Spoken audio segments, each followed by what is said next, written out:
السلام عليكم يا شباب، اهلا بيكم في حلقه جديده من بودكاست بانر توك. النهارده هنتكلم عن كل ما يخص الانترفيو، ازاي تجهز الانترفيو، إيه الخطوات الصحيحه ان انت تجهز الانترفيو، وازاي تباص الانترفيو بامان في الاخر. معانا باشمهندس عمرو هيكلمنا على كل الحاجات اللي احنا محتاجين نفهمها. النهارده مجمعين اسئله من اللي احنا جمعناها على البيج بتاعتنا على لينكدين او على اليوتيوب شانل. ف ففي البدايه كده، يعني حابب لو عايز تبدا انت من. اهلا اهلا محمود، انا مبسوط جدا ان انت استضفتني تاني في ابيسود تاني يعني، وشكرا جدا على استضافتكم يعني. وان شاء الله الفيديو ده يساعد ناس كتير ان هي تعرف الانز اند اوتس اوف انترفيوز وازاي يقدروا يجت اكسبتد وكده، فشكرا ليك. تمام. طيب هنبدأ بالأسئلة. السؤال المهم جدا وهو ليه الشركات بتركز على البروبلم سولفنج؟ يعني اوكي. مغزى، إيه المغزى آه، وازاي نجهز الموضوع ده؟ اكيد. هو اول حاجه عايز اوضحها ان مش كل الشركات بتعمل بروبلم سولفنج انترفيوز. هي معظم الشركات الكبيره هي اللي بتعمل بروبلم سولفنج انترفيوز، او ممكن نقول الكوربريتس اكتر من الستارت ابس. يعني الستارت ابس مش بتبقى فوكس شويه على موضوع البروبلم سولفنج ده. مم. فالسبب ان معظم الشركات بتعمل بروبلم سولفنج كانيشال فلتريشن ستيب هي ان هم ما عندهمش ريسورسز كفايه ان هم يقدروا يعملوا انترفيو لكل الناس. ما يقدروش ان هم يعني انترفيو اللي هو يعني تكنيكال انترفيو، يسالوك تكنيكال كويستشنز في جافا سكريبت وفي حاجات كتير. هو عايز يعرف الاول انت عندك البيسكس اوف بروبلم سولفنج ولا لا، كانيشال فلتريشن ستيب، كحاجه يقدر ان هو يفلتر بيها الناس في الاول. بيدخلك بروبلم سولفنج انترفيو عشان يقدر يعرف انت هتقدر ان انت تسولف بروبلمز ان اني لانجوج ولا لا. مش بيبقى عايز يفوكس الاول على دومين معين. والسبب الثاني هو ان معظم الشركات بتبقى يعني مش بيبقوا عارفين. يعني انت هتبقى عارف اللانجوج اللي هم بيستخدموها جوه الشركه ولا لا. فهو مم. عايز يعرف هل انت عندك السكيلز اللي تخليك تقدر ان انت تتعلم اي لانجوج تانية وتعمل بيه وتسولف بيها بروبلمز او كده. عندك البيزكس اوف الجوريزمز اللي تقدر تشتغل بيها معاه. مم. وفي حالات تانية احنا يعني مثلا بالنسبه لشركتنا احنا ستارت اب، يعني نعتبر حوالي 100 انجينير في الشركه، فيعتبر ستارت اب لسه. مم. فاحنا ممكن نعمل بروبلم سولفنج لحد لو هو لسه فريش جراديويت فور اكزامبل، فهو ما عندوش اي بورتفوليو او اي اكسبيرينس في شغل حقيقي. فاحنا دلوقتي ما نقدرش، يعني هو لسه متخرج من كمبيوتر ساينس او كمبيوتر انجينيرنج مثلا، فما عندناش حاجه نقدر نعرف منها هو يعني ويب ديفلوبر كويس ولا لا، او موبايل ديفلوبر كويس ولا لا. ففي الحاله دي احنا بنعمل له زي جنرال انترفيو، يعني نساله في داتا ستراكشرز وبروبلم سولفنج وكده، نشوف تفكيره هو بيفكر ازاي، هل هو اصلا مناسب ان هو يجوين الشركه ويتعلم الفريم وركس اللي بنستخدمها واللانجز ويشتغل معانا ولا مم. لا يعني. بس يعني هو جنرالي مش معظم، يعني معظم الشركات اللي ممكن تقدم فيها كستارت ابس مش هيعملوا بروبلم سولفنج انترفيو. ودي بس حاجه يمكن. هو للاسف في موضه في مصر دلوقتي الناس بتعملها. يعني هو انت شركه اوكي. ممكن مش بتقدم عليه ناس كتير، بتلاقيه برضه ستيل بيعمل بروبلم سولفنج. ف ده شيء غريب. يعني انا فاكر كنت قبل كده قدمت على من فتره، يعني حوالي 4 سنين مثلا او حاجه كده، كنت قدمت في توبتال، ما اعرفش تعرف ولا لا، اللي هي اه حاجه زي اب ورك كده، بس يعني بيهايروا يعني بيتر تالنتس وكده. فالفكره ان كان في بروبلم سولفنج، كنت مقدم على فرونت اند بوزيشن، وكان في بروبلم سولفنج انترفيو كان صعب جدا يعني. فانا ما اعرفش هم كانوا بيكسبكتوا ان انا هطلع يعني لو باز الانترفيو ده هل ده بروف ان انا فرونت اند انجينير كويس؟ ما اعتقدش ان هو كان بروف يعني. فهي في شركات بتعمل كده عشان تقدر تفلتر الناس من الاول. بس ما اعتقدش ان دي حاجه اكيوريت او انديكيشن على الانجينير ده هيقدم بزنس فاليو كويسه للشركه ولا لا يعني. ف اي يعني احنا ثينك ممكن ان نختصر الموضوع ان البروبلم سولفنج مجرد فلتريشن تول تستخدمها بالظبط. الشركه مثلا. بالظبط لان معظم البروبلمز اللي بتبقى في البروبلم سولفنج انترفيو مش بتكون شبه البروبلمز اللي ممكن الانجينيرز يواجهوها اون ديلي بيسس في الابلكيشنز اللي هيشتغلوا عليها يعني. فمش انديكيشن ان الانجينير كويس او لا ان هو يباص بروبلم سولفنج انترفيو، او ان هو يقعد يتدرب كل يوم على ليد كود مثلا عشان يقدر ان هو يدخل الانترفيو ده ويعدي البروبلم سولفنج. ده مش انديكيشن ان هو انجينير كويس او ولا ان هو وحش يعني. يعني هي عادي سكيل موجوده والناس بتتدرب سكيل عليها. يعني اتس جود تو هاف بس not اكزاكتلي. necessary يعني. اكزاكتلي في الريل وورلد ابلكيشنز اللي هتشتغل عليها هتلاقي حاجات كومبلكس اكتر من البروبلمز اللي ممكن تتعلمها على ليد كود او كده يعني. تمام، كلام جميل. بس برضو ده لا يمنع برضو يا عمرو برضو ان الموضوع ليه علاقه ان هو بيخليك كريتيكال ثينكينج، ان هو يكون عندك تفكير احسن. بالظبط. يعني هو مش بالظبط هيخليك بالظبط سيء بس هو هيحسنك. يعني احنا ممكن بالظبط. هو ناخد من النطاق ده، لو انت ما تذاكرش بروبلم سولفنج عشان تعدي جاست الانترفيو خلاص كده. بالظبط يعني انت لو بتذاكر بروبلم سولفنج عشان يبقى عندك كريتيكال ثينكينج وتقدر ان انت تبريك داون البروبلمز اللي هتواجهها في شغلك، وان انت تقدر ان انت يعني تسولف them in a better way او كده، اوكي that's totally fine. لكن ان الشركه تبقى فوكسد على ان الشخص ده بيعرف يسولف بروبلمز بس، اعتقد ان ده بقى معناه ان احنا كنا ممكن يعني السينيور انجينير كان ممكن هو يبقى الشخص اللي بيكسب في مسابقه اي سي ام مثلا. بس دي مش حقيقه. يعني مثلا امازون مثلا مش هتاخد واحد اللي بيكسب في اي سي ام مثلا وتاخده وتخليه سينيور انجينير عندهم. لا، ما بيعملوش كده. مهم. فتمام، يعني اعتقد ده السبب بروبلم سولفنج، احنا مش جايين نتكلم عن بروبلم سولفنج بس. اكيد. فتاني حاجه عايزين نتكلم فيها هي انت مثلا لما بتبص على سي فيز، اعتقد انت مثلا عملت ريفيو للسي فيز قبل كده بالظبط. ففي سؤال مهم بقى، في ناس بتقول او ناس عايزه تسال اللي هو ايه اول حاجه انت بتدور عليها؟ يعني انت دايما بتبص على سي في، انت عايز تشوف حاجه معينه، اوكي. ايه اوكي، الحاجه؟ هو احنا عامة، هو انا اخر مرة كنا فاتحين هايرنج كان تقريبا في اكتوبر تقريبا. دي اخر راوند اوف هايرنج عملناها، وان شاء الله هنرجع نفتح هايرنج تاني. بس يعني انا بقالي فترة كبيرة ما عملتش الموضوع ده. بس اللي انا بعمله دايما هو دي في شركات بيبقى الاتش ار هو اللي بيعمل فيها كده. بس انا بالنسبة لي لما بفتح احنا عاملين جوب ابلكيشن للفرونت اند بوزيشن سبيسيفيكلي للتيم بتاعي. فاللي انا بعمله ان whenever حد بيسبميت الابلكيشن بتاعه على الويب سايت بيتبعت لي ايميل بالجوب ابلكيشن ده. فاللي مم. انا بعمله ان انا بنفسي بدخل بفلتر اوت ايميل ايميل. بدخل اشوف كل حاجه عن الشخص، مش بس سي في. السي في ده اخر حاجه ببص عليها. يعني انا بيفرق معايا قوي ان انا اول ما افتح الايميل بتاع الجوب ابلكيشن مم. ادخل على لينكدين، اشوف الشخص ده على لينكدين ايه اللي عمله، ايه اللي بيكتبه، ايه البوستس اللي بينتراكت معاها على لينكدين، ايه الاشيفمنتس اللي عنده على لينكدين، ايه البروجكتس اللي اشتغل عليها، ايه الشركات اللي اشتغل فيها، الناس اللي كاتبين له ولا عمرو ريكومنديشنز هنا مين هي الناس.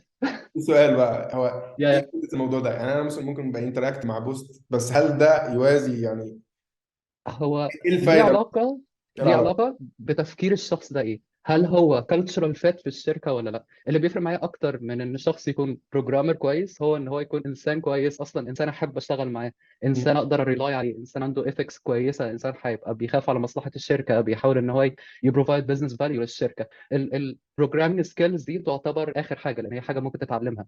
المهم الاول هو الشخص ده هيكون فعلا شخص اقدر اتراست ان انا ادخله مثلا في كريتيكال بروجكت مثلا، ولا هو ممكن شخص مثلا يروح يشتغل في شركة تانية مثلا، ولا هو شخص مش فارق معاه الشغل اصلا، يعني بيشتغل 9 to 5 بس ومش فارق معاه، هو ما عندوش باشن اصلا ناحية البروجرامينج ان جنرال او السوفت وير انجينيرنج ان جنرال. فالحاجات دي كلها بتبان من السوشيال ميديا انتراكشنز بتاعت الشخص. من مثلا على تويتر، هل هو عنده اكونت على تويتر؟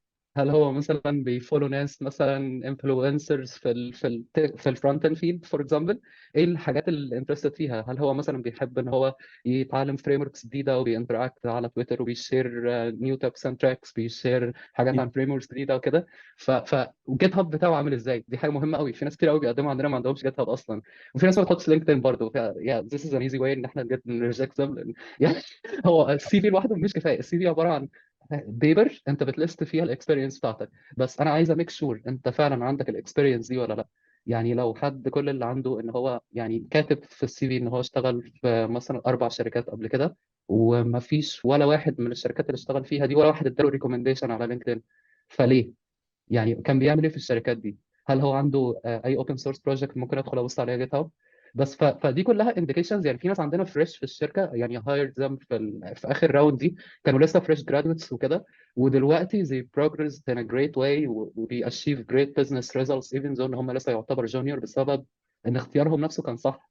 كنت ممكن اهير حد سينيور مثلا عنده مثلا 3 4 سنين اكسبيرينس وما كانش هيأشيف الريزلتس اللي هم قدروا عليها، بسبب ان يعني انت initially كده بتعرف من السوشيال بريزنس، السوشيال ميديا بريزنس بتاع الشخص، هو سوفت وير انجينير كويس ولا لا. مش مجرد اكسبيرينس مكتوبه بس في السي في. بس برضه عمرو عايزين نتكلم اللي هو مش كل الناس للاسف بتهتم بالحاجه زي كده، مش كل الناس اللي هو مش سوشيال، للاسف الكوميونتي بتاعنا في ديفلوبمنت مش سوشيال بطبعه للاسف. بالظبط. بس اتليست هيكون عندك جيت هاب مثلا، هيكون مثلا اخدت مثلا كورسز او ورك شوبس معينه وقررت ان انت تعمل ريبوز مثلا تحط فيها البروجكتس اللي انت عملتها دي، بتجرب مع نفسك، بتقرا مثلا عن فريم ورك جديد مثلا، وبتعمل ريبو وتبص فيها الكود بتاعك. حتى لو انت انتروفيرت يعني ما بتحبش تتعامل مع الناس او كده، ما عندكش تويتر، ما عندكش اي حاجه، بس اتليست هيكون عندك جيت هاب مثلا، هيكون عندك بروجكتس اشتغلت فيها وحاططها على لينكدين مثلا، هتكون مثلا بتسليبريت الاشيفمنتس بتاعت الناس التانية، والناس التانية بتمنشن يو بيجيف يو كيودز مثلا على لينكدين ان انت اشتغلت معاهم وهم بيابريشيت الشغل بتاعك. فاعتقد ان الحاجات دي المفروض تكون موجوده في اي سوفت وير انجينير، مش مجرد ان انا يعني لما بهاير حد انا بهاير حد عشان هيتعامل مع كلاينتس مثلا في كندا، في يو اس، في يوروب، فعايز حد يكون بيعرف ان هو يكوميونيكيت مع الناس. اهم اهم من ان هو يكون بيكتب كود كويس. هو طبعا مهم جدا انه بيكتب كود كويس، بس المهم ان هو يقدر يمنتين الكلاينت ريليشن شيب بتاعت الشركه، لان ده هو اللي بيجرو البيزنس، مش مجرد ان هو بيكتب كود كويس. شات جي بي تي بيكتب كود كويس، وجيت بالظبط. كوبايلوت بيكتب كود كويس يعني اه بيكتب مش كود ده اللي احسن انا منك اللي كمان. انا بدور عليه اه. بالظبط. يا لسه كنت بتكلم مع واحد صاحبي، هو بيعمل ريفيو للبي ارز في شات جي بي تي، يعني بيساعده في الريفيو بروسيس.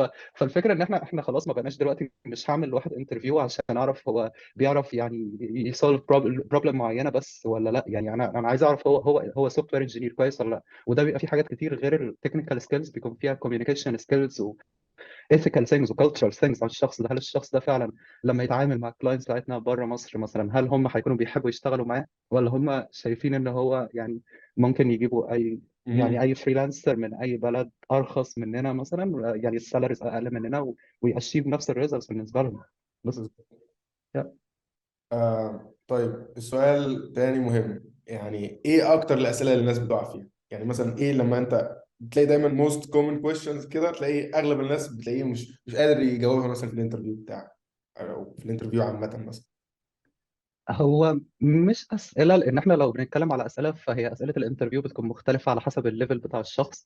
بس أكتر حاجة بتخلينا ممكن نريجكت اتكلم عن الناس حاجه ان الصراحة. جنرال، يعني ايه اللي بيقع على الناس؟ يعني اكتر حاجه بتخلينا نريجكت الناس ان واحد يدخل يقول لنا ان هو عنده اكسبيرينس في حاجات كتير، يعني في فريم وركس كتير. مثلا يدخل يقول لنا مثلا انا مثلا جامد جدا في انجلر مثلا، وجامد جدا في رياكت، وجامد جدا فنيجي مثلا نساله في حاجه في الفريم وركس دي، في سؤال سبيسيفيك بالفريم ورك نفسه، فيطلع ما يعرفوش. تيجي بعد كده تساله مثلا اسئله بسيطه مثلا في الفريم ورك ده، فيطلع ما يعرفهاش. او ان حد يقول لك ان هو عنده اكسبيرينس في حاجه وتيجي تساله فيها يطلع ما يعرفهاش او ما اشتغلش فيها. فهي من الاول ليه انت بتبلد الاكسبكتيشنز عندنا ان انت تعرف الحاجه دي وانت ما تعرفهاش. يعني قبل كده كنت داخل اعمل انترفيو لواحده فريش جونيور يعني، كانت تمام. هي قايله لنا ان هي عندها اكسبيرينس في رياكت.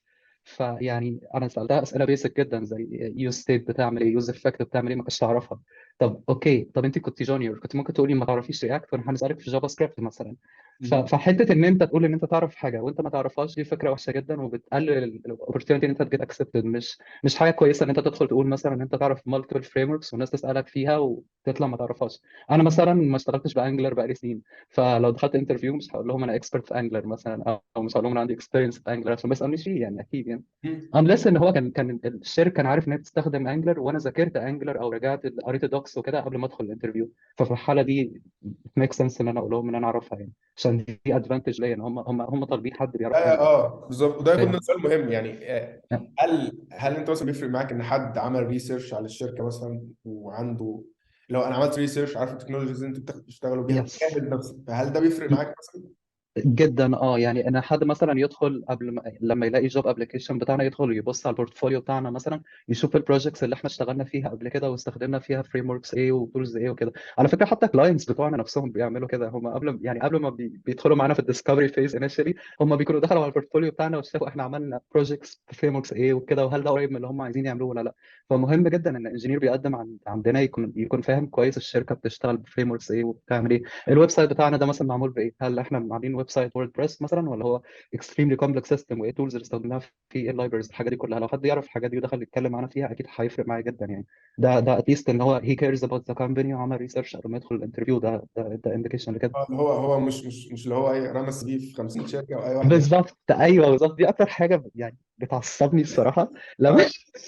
حد يبعت مثلا في الكفر ليتر دير سير مدام مش عارف لا يعني دخل مثلا يعني لو حد مثلا عمل ريسيرش كفايه مثلا ان هو داخل عارف مثلا الاتش ار مانجر عندنا اسمها ايمان مثلا، فكتب مثلا دير ايمان، او مثلا عارف ان انا مثلا انجينيرنج ليد مثلا في التيم بتاعي وهو بيقدم في التيم بتاعي، فيكون دير عمرو مثلا. فاتليست ان هو عمل شويه ريسيرش وعارف الشركه دي الاستراكشر بتاعها ايه. على الاقل يعني كتب سبيشالي اسمك في دير كذا يعني لو. بالظبط. دي انا فاكر زمان لما كنت بفريلانس على ابور كانت بتفرق قوي ان انت ما تدخلش تكتب جينيريك كفر ليتر او بروبوزال. يعني لما تيجي تعمل بروبوزال ما تكتبهاش جينيريك هلو او كده، يعني تبص على الاقل على اسم الكلاينت، هو بيعمل ايه، عمل بروجكتس ايه قبل كده، ومين اشتغل معاه قبل كده وكده. فالحاجات دي بتفرق جدا، يعني ان انت تبين ان انت فعلا عملت ريسيرش قبل ما تقدم على الجوب بوزيشن. او ممكن اللي هو if you cares about me I care about you، غير كده اللي هو. يا عايز اقول لك، يا مهم السؤال ده. يعني انا مثلا برضو يعني on the other hand انا مثلا لما الشركه اللي انا كنت شغال فيها قبل كده بيلكرو اللي هي في كندا دي، اول ما بعتوا لي البوزيشن الاوفر، هم ريتش اوت تو مي لما بعتوا لي الاوفر.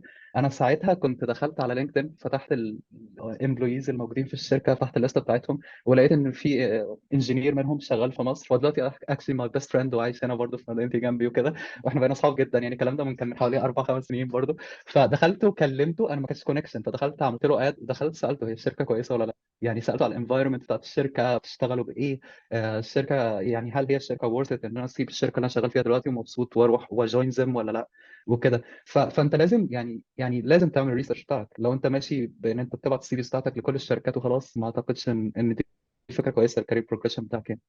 مم. طيب احنا هنتكلم دلوقتي على الاسئله او الحاجات اللي انت كنت بتحب تشوفها في السي في. نتكلم بقى على الجزء التكنيكال، يعني ايه هي مثلا المشاريع اللي انت مثلا لقيت واحد مثلا فريش جراد عمل البروجكت ده، فاللي هو انت فيل لايك واو، لا انا اوكي. شغال عجبني. اوكي. ده سؤال مهم جدا. هو الفكره ان في ناس يعني بلاقيهم فريش جرادز، وبلاقي ان هم عاملين سوفت وير از سيرفيسز الناس بتستخدمها. فانت ممكن تبيع برودكت الناس تستخدمه، ودي هتكون احسن حاجه لو قدرت ان انت يعني انت وحد صاحبك او دخلت مثلا في اي اوبن سورس بروجكت او كده وكونتريبيوتد فيه، وفي اكشوال يوزرز بيستخدموا البروجكت بتاعك، فدي تعتبر يعني الاوبتيمال كيس يعني. بالظبط زيها زي لو اشتغلت في شركه قبل كده وبروديوس ابس وكده. في حاجه تانية ان هو مثلا يكون عمل جراديويشن بروجكت وكان ليه كونتريبيوشن كبيره فيها، فدي برضه بتكاونت شويه.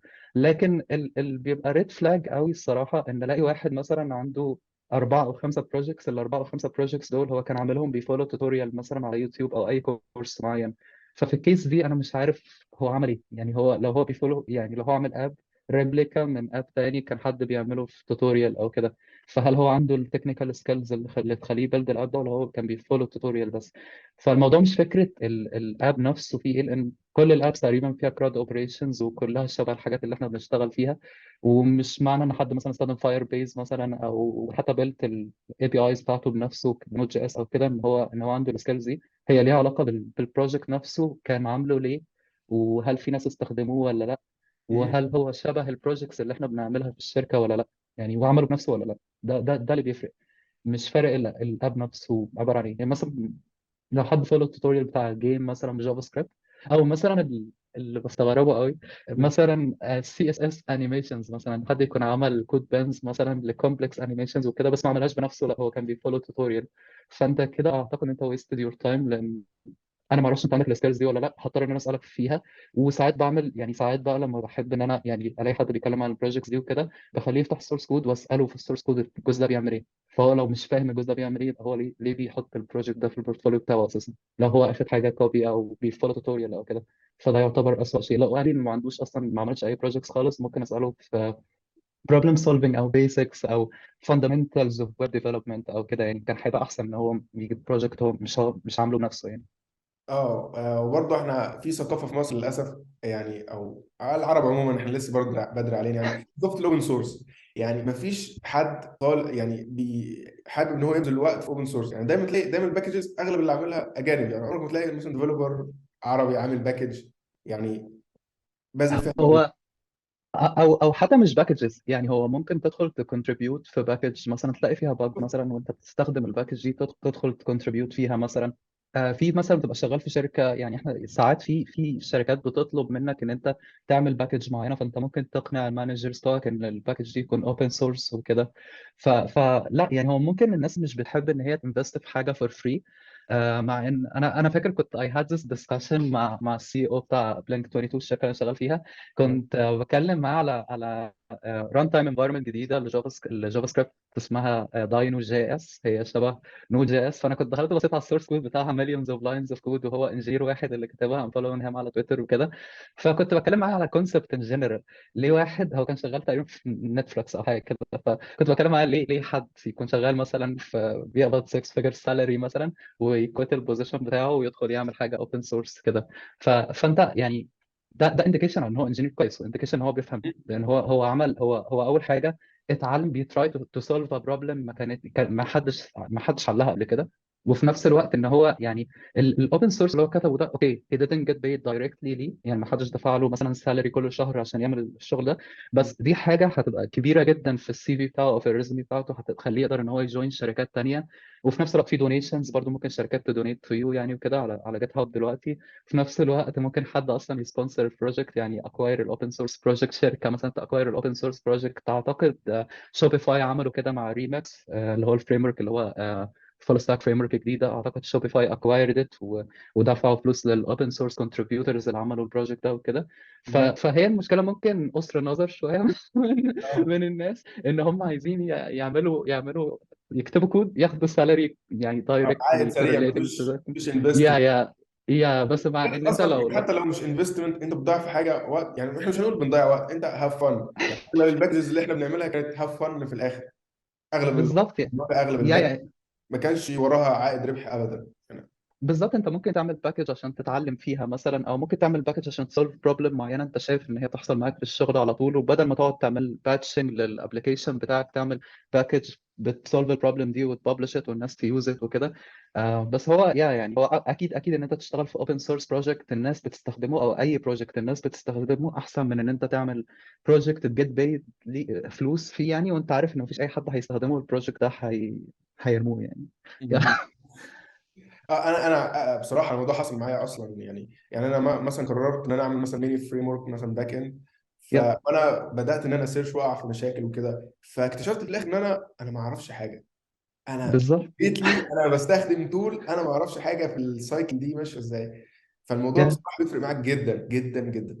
بالظبط، ان انت هتلاقي نفسك ان انت بتران انتو بروبلمز وبتحاول ان انت تفايند سولوشنز فور ذات. مستحيل ان ده كان يحصل لو انت شغال في بروجكت في شركه مثلا، وانت جزء الرول بتاعك صغير قوي فيه وما بتتعلمش حاجه جديده وكده. فان انت كرييت، وغير كده كمان الاوبن سورس كوميونتي، ان انت هتلاقي ناس هتدخل لو البروجكت بتاعك فكرته كويسه، هتلاقي ناس بتدخل تحاول تساعدك وتحاول ان هي يعني تكريت ايشوز للمشاكل، والناس هتدخل تكريت بي ارز تفكس المشاكل دي. فانت هتبدا ان انت تتعلم من الناس دي، هتبدا تكوميونيكيت معاهم، يبقى عندك كونكشنز اكتر، وتجرو از ان انجينير ان جنرال يعني، مش لازم تكون دايركتلي بتاخد فلوس من الموضوع. كلام جميل. طيب هناخد دلوقتي يعني عايزين نصايح مثلا اول حاجه للفريش جراد، ازاي ان هو يجهز الانترفيو، وناخد بقى التدرج الوظيفي لاي شخص مثلا، يعني كميد ليفل، كجونيور، كسينيور. آه كل شخص فيهم يجهز الانترفيو بتاعه. اوكي، هو بالنسبه للفريش جراد، فهو يكون يعني ادفانتج كبيره جدا او ميزه تنافسيه للشخص جدا لو عنده بروجكتس اشتغل فيها قبل كده، لو راح مثلا انترنشيب في شركه قبل كده، او contributed to open source، او عمل بروجكت مثلا الناس بتستخدمه او كده. فدي من اهم الحاجات. مهم. النصيحة زي ما قلت لك، ان هو ما فيش حد يعني ما يقولش ان هو يعرف حاجة وهو ما يعرفهاش، لان هو اصلا كده كده فريش جراد، والجونيورز نفس الكلام. يعني هو انت اي حد جونيور او عامه، احنا ممكن نعمم اصلا الرول دي على لا. بالظبط يعني انت يعني لو انت فريش جراد وبتقدم مثلا على فرونت اند بوزيشن او ويب ديفلوبمنت بوزيشن ان جنرال، اعتقد هتكون اكيد لازم يكون عندك يعني تكون مذاكر جافا سكريبت كويس، فاهم الفاندامنتالز اوف جافا سكريبت، فاهم الران تايم انفايرمنت بتاع جافا سكريبت بتشتغل ازاي في البراوزر مثلا، synchronous versus asynchronous execution، الحاجات دي كلها، الايفنت لوب، الحاجات دي كلها لازم تبقى فاهم الكونسبتس دي كويس. مهم. اكتر من ان انت تكون بتعرف تبيلد يو ايز مثلا، لان الحاجات دي هتتعلمها eventually. لكن ان انت يبقى عندك ال understanding of how JavaScript works، هو ده اللي احنا ممكن نبيلد on top of it، اكتر من مثلا انت تقول ان انت تعرف رياكت مثلا، ونيجي ساعات في جافا سكريبت تطلع ما تعرفش جافا سكريبت، بتذاكر رياكت على طول. ده بالنسبه للجونيورز والفريش جرادز. بالنسبه بقى من اول الميد سينيورز والسينيورز كده، ان الموضوع بيكون اكتر من بروجرامينج او اكتر من تكنيكال ثينجز. انت بنبدا نسالك يعني اعتقد ان احنا في الانترفيوز بتاعت السينيورز بالذات مش بنسال خالص يعني في ان انا اسال مثلا يعني اديله بروبلم يسولف ات مثلا، او اديله تشالنج يسولف ات او كده، لأن هو اوريدي المفروض ان هو يكون يعرف الحاجه دي، وطالما هو وصل لليفل الانترفيو فمعناه ان انا شفت بروجكتس ليه قبل كده وكده. فمش ده اللي يفرق معايا، انا يفرق معايا هو اشتغل في ايه. فببدا بقى اساله مثلا يعني ايه اكتر تشالنجز عديت بيها في الكارير بتاعك، تكنيكال تشالنجز مثلا، ايه اكتر نون تكنيكال تشالنجز عديت بيها، ايه اصعب انفايرمنت اشتغلت فيها، ايه اصعب ناس اشتغلت معاهم، اتعاملت معاهم ازاي، ايه اصعب كلاينت اشتغلت معاه؟ الكلاينت ده كان بيريكوست منك ايه، من غير طبعا ما يريفيل ديتيلز يعني بتاعت البيزنس، عشان ساعات بيبقى فيه ان دي ايز وكده. بس ده بيديك انديكيشن عن تفكير الشخص ده. هل الشخص ده هتقدر انت تريلاي عليه ان هو في الامرجنسيز هيقدر ان هو يعني يستاند اب ويفكس them وكده، ولا هو هيقول لك لا سوري انا خلاص I'm out of my working hours وهاند ماي داي، وانت عندك ريليس مثلا وبرودكشن ايشوز وحاجات كده. آه. فده اللي بيفرق يعني. تمام، يعني احنا ممكن نقول ان السينيور مور لايك اللي هو الاتيتيود بتاعه اكتر من ان هو مثلا تكنيكال سكيلز، لان اوريدي بالظبط. فورمنتد ان هو تكنيكال سكيلز المفروض ان هو يكون يا كويس. يا بالظبط بالظبط. يعني هو الفكره ان ساعات انا مثلا بيكون احنا عندنا مثلا ويكلي سينك ميتنج، ده بنميت فيه كتيم كلنا وبندسكاس البلوكرز اللي كانت عندنا لو في مشاكل في بروجكتس او كده. فانا مثلا كتيم ليد ساعات بيبقى عندي ظروف مثلا يوم الستاند اب ده، فساعات بديليجيت الميتنج ده وهاندلنج الايشوز دي للسينيورز. فالسينيورز دول لازم يكونوا ناس اقدر اعتمد عليهم. مم. لو حاطين سينيور في بروجكت معين، فالمفروض ان السينيور ده يقدر يهندل اني ايشوز تحصل في البروجكت، حتى لو الايشوز دي ريليتد بانجينيرز تانيين شغالين معاه في التيم. هو لازم يبقى يقدر ان هو يعني لو حد منهم كان مش بيعمل شغله مثلا او بيبروديوس باد كود او كده، هو لازم يقدر ان هو ايفالويت الكواليتي بتاعت الكود بتاعت الانجينيرز الثانيه، ويريز لو في بروبلم. لان ممكن ساعات يبقى البروجكت مثلا في ديدلاين معين وفي كذا انجينير مثلا عندهم مشاكل، فالسينيور المفروض ان هو لو في البروجكت ده يقول لي من الاول ان البروجكت ده هيبقى فيه مشكله، لان الناس دي مثلا بتسبب المشاكل دي، فساعتها اقدر اتدخل واتكلم معاهم او كده ونصلح المشكله. فالموضوع كله يعني تعتبر communication skills اكتر منها technical skills when it comes to seniors. وطبعا يعني اي دو برضه ريسيرش شويه، بعرف يعني لو السينيور ده كان شغال مثلا في شركات قبل كده فيها ناس اعرفها، فممكن اريتش اوت للناس دي، اتكلم معاهم اسالهم عن البرفورمانس بتاعه كان عامل ازاي. لو حد كاتب له ريكومنديشنز مثلا والحد ده كونكشن عندي، فاقدر ان انا ادخل اساله عليه او كده. فانت اما تبقى سينيور يعني بيبقى عندك ريبيوتيشن، والريبيوتيشن او سمعه يعني، فالناس بتبقى يعني فانت اكيد لو حد السينيور بيقبض مرتب عالي، فانت اكيد مش عايز تدخل حد سينيور في التيم بتاعك وهو عنده مشاكل يعني ethical problems او communication problems او كده، لان ده كله هيرفلكت على ثقافه التيم وعلى روح التيم كله. ممكن تلاقي الناس كلها يعني لو في واحد سينيور مش كويس في التيم، فده هيبقى يعني هو السينيور يبقى رول موديل للناس التانيه اللي في التيم، تيم ليد برضه يبقى رول موديل للناس اللي في التيم. فانت لو انت الناس السينيورز والليدز وكده يعني مش كويسين كبشر اصلا، ساعتها التيم بتاعك هيتدمر، مش هيبقى عندك اصلا تيم كويس. ده مهم جدا.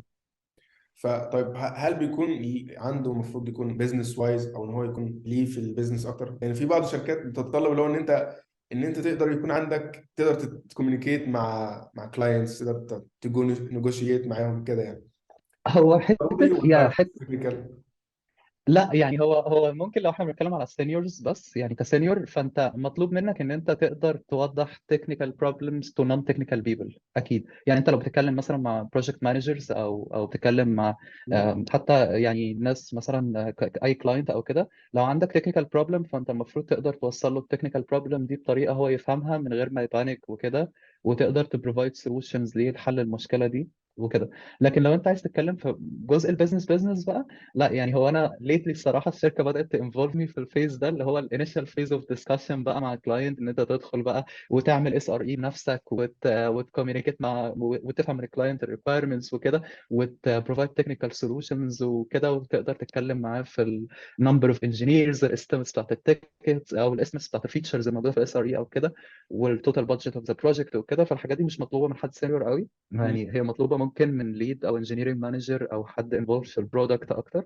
فلا دي مش ريكويرمنت قوي لسينيور، هي بس حته الكوميونيكيشن بس، ان هو يقدر يهندل الكوميونيكيشن مع نون تكنيكال بيبل، دي مهمه جدا. وبرضه يعني هل لازم ريكواير ان هو يكون عنده مثلا تيم مانجمنت سكيلز؟ لان الموضوع ده مهم جدا. يعني في هو هو كودينج وكل حاجه جامد، بس هو لو معاه ناس مثلا هو ما بيقدرش يتعامل.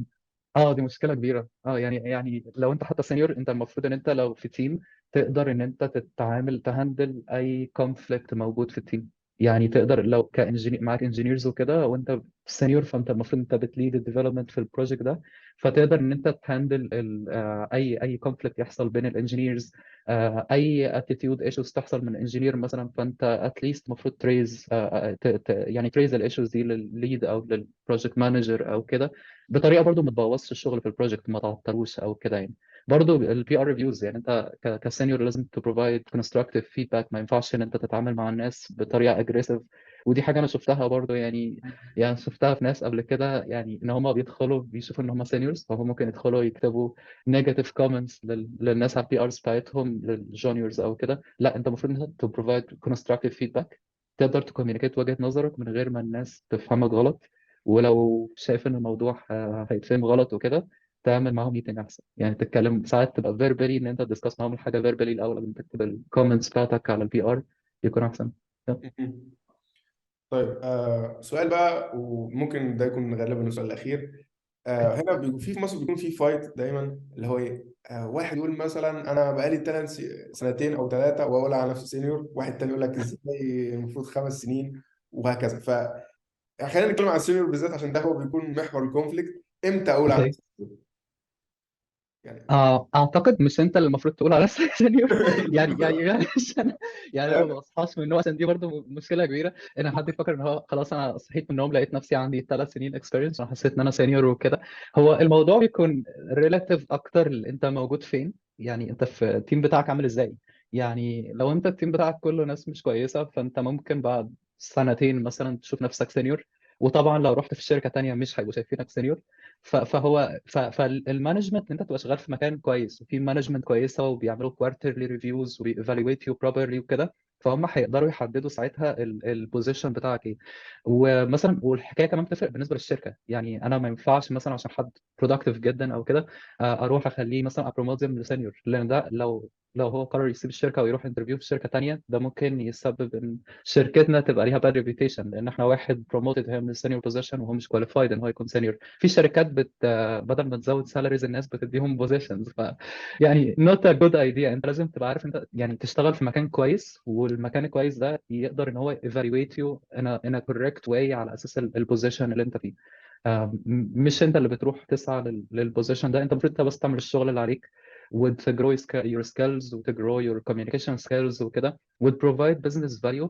ساعتها الموضوع على فكره بيبقى باين جدا من كل الناس، يعني الناس اللي بتجيت بروموتد مثلا عندي في تيم مش بيكون وجهة نظري انا ان انا عايز ابروموت them، انا بكون واحد من الناس اللي وجهة نظره ان هم زي deserve to get promoted، بس بيكون في زي total agreement من كل الشركة تقريبا او كل الناس اللي هو اشتغل معاهم ان هو لازم يجيت بروموتد. يعني البي امز مثلا لما بيعملوا له كوارترلي ريفيوز بيدوا له جود ريفيوز، بيكتبوا فيدباك عنه كويس جدا. الكلاينتس اللي بيشتغل معاهم شايفين ان الشغل حلو جدا. الكيو اي تيم مثلا شايف ان الباجز ريت الفيتشرز اللي هو بيعملها قليل جدا.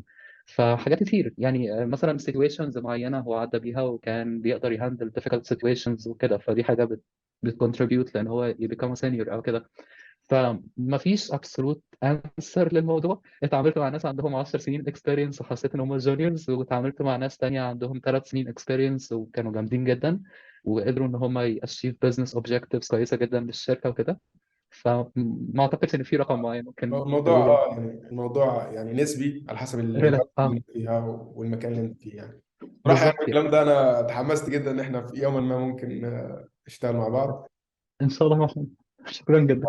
اعتقد ان دي نهاية الحلقة. احنا بعد كده على فكرة عايزين نخلي الحلقة اطول شوية، يعني الموضوع بالظبط بياخد فعلا. بسرعة بصراحة، يعني اللي هو في كلام كتير لسه عايز يتقال. الحقيقه مبسوط جدا بجد يا محمود، يعني انا استمتعت بالكلام معاك النهارده، وحاسس ان الابيسود ده ان شاء الله هيكون مفيد لناس كتير وكده. ونحاول ان احنا نعمل ابيسودز اكتر نتكلم فيها عن توبكس اكتر وكده حسب اسئله الناس يعني. شكرا جدا ليك بجد يا محمود. اتشرفت بيك يا عمرو. ما تنسوش يا شرف شباب، ليا. هتلاقوا بقية الحلقات في الديسكربشن، لينك الديسكربشن على اليوتيوب. وتابعوا طبعا الباشمهندس عمرو، عامل قناة من ضمن القنوات اللي انا كنت بحبها جدا في البداية. ربنا يخليك، شكرا يا محمود. كانت موضوع الورك في ريموت، يعني بيديك بوزيتيف انرجي، فيعني بنصح بيكم جميعا القناة دي. فان شاء الله يا عم يكون لنا حلقات تانية ان شاء نتكلم الله. على التوبكس كويسة يعني. ان شاء الله يا محمود، شكرا جدا ليك، شكرا ليك. شكرا يا باشمهندس، مع السلامة. شكرا، مع السلامه.